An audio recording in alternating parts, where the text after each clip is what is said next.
따지자면 남은 아니죠. 어쩜 좋노? 저 빨래통에 넣어놓은 내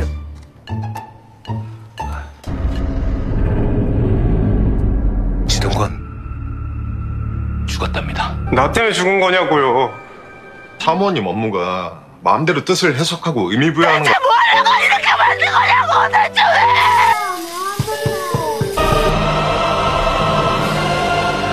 Kali ini Minette akan membahas drama Korea yang berjudul Miss Night and Day. Tanpa berlama lagi, episode 5, Markyu. Mari kita review. Aksi micin yang membawa perekam ketahuan oleh para pria mabuk itu. Pria itu pun mengamuk. Namun kabar jika ada razia polisi membuyarkan semuanya. Mereka pun segera kabur membawa narkoboy itu. Mijin terselamatkan. Dalam perjalanan keluar, Mijin tak sengaja melihat transaksi narkoboy. Segera merekamnya dengan ponsel. Namun ketahuan juga oleh penjaga. Mijin pun dikejar-kejar oleh pria itu.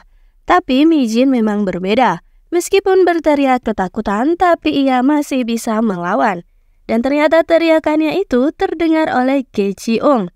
Ji-ung yang tadinya mencari-cari keberadaan Im Sun Ajuma jadi teralihkan mencari sumber suara. Dan ternyata malah bertemu dengan Mijin di sana. Tanpa rasa curiga, Ji-ung masih mencoba menghubungi Im Sun Ajuma. Dan dengan hati-hati dan sangat berani, diam-diam Mijin mengirimkan pesan memberi kabar jika dirinya yang sebagai Im Sun tiba-tiba pulang karena nyeri dada. Di dalam lift ada seorang pria teler. Ji-ung merasa risih karena ia terus memperhatikan Mijin. Jadilah memakaikan jaketnya, dan Mijin pun memberikan tamparan jaket pada si pria mabuk.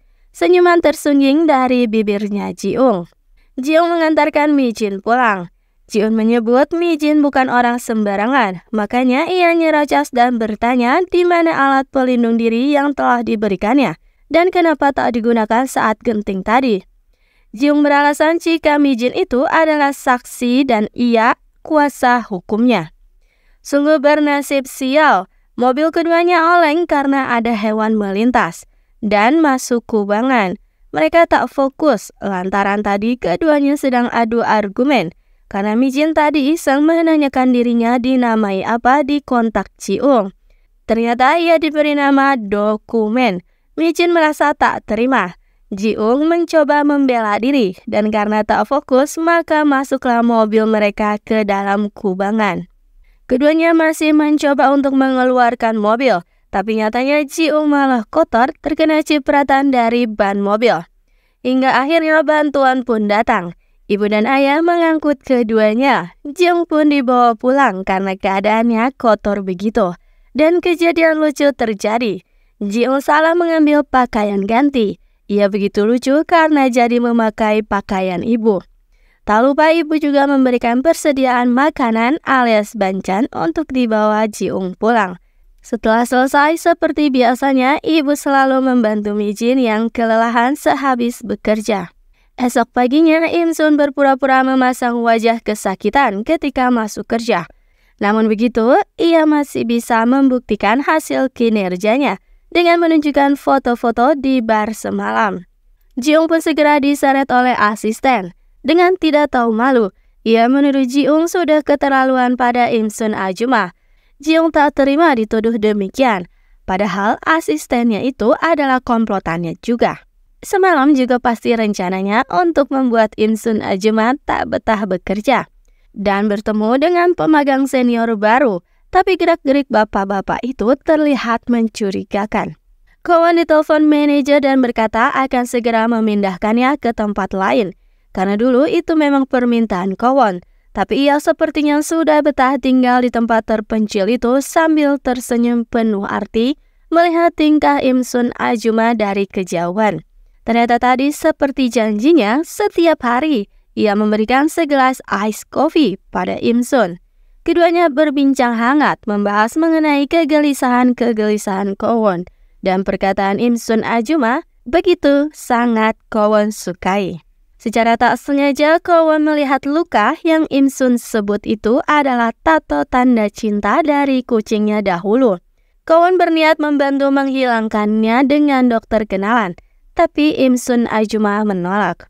Ji-ung dengan serius membahas kasus penyerangan Kwon dengan sang asisten, dan akhirnya menyimpulkan jika target asli dari si pelaku bukanlah Kwon, karena pria itu sudah 2 kali melakukan penyerangan pada Kwon, namun yang kedua ini terlalu ganjil.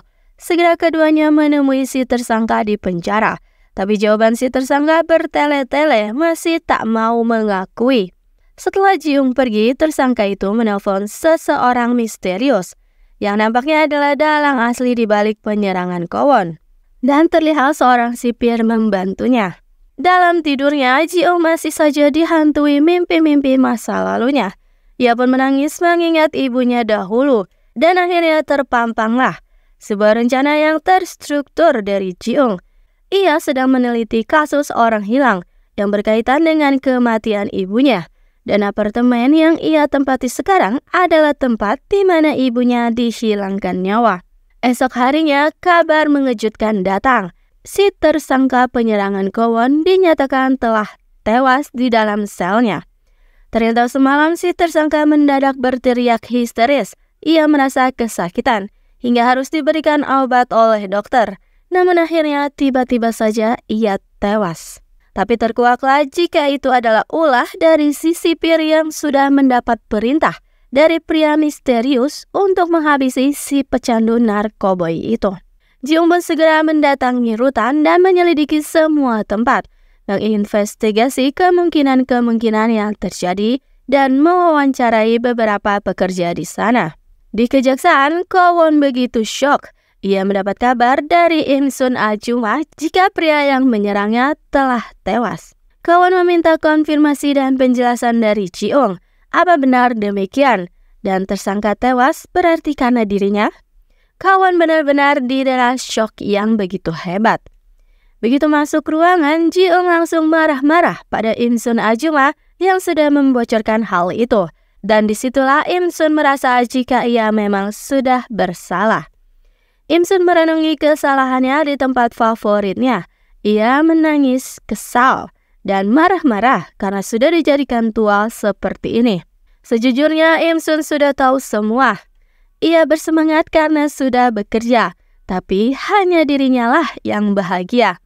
Ia pun tahu pekerjaan yang sudah diberikan Ji-ung selama ini, dan ia kerjakan menjadi sia-sia. Karena sebetulnya itu adalah pekerjaan yang tak semestinya dikerjakan. Di saat menangis begitu, kucing misterius itu pun muncul lagi tanpa Mi-jin sadari. Mi-jin mengalihkan kesedihannya dengan minum-minum. Lalu dalam keadaan teler, ia mendatangi rumah Gayong. Tapi ternyata itu adalah rumahnya Ji-ung.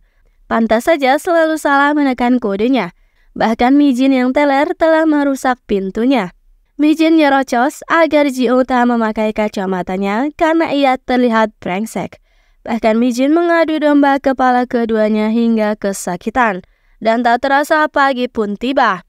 Mi-jin terbangun dan seketika terkaget karena melihat Ji-ung yang ada di hadapannya dan menyadari jika ia sudah salah masuk rumah. Mi-jin harus segera pergi karena sebentar lagi matahari terbit. Tapi ternyata pintunya rusak. Mi-sun benar-benar harus bergegas pergi hingga ia kehilangan akal. Begitu ia membuka jendela, matahari di luaran sana sudah bersinar. Dan episode 5 pun berakhir di situ.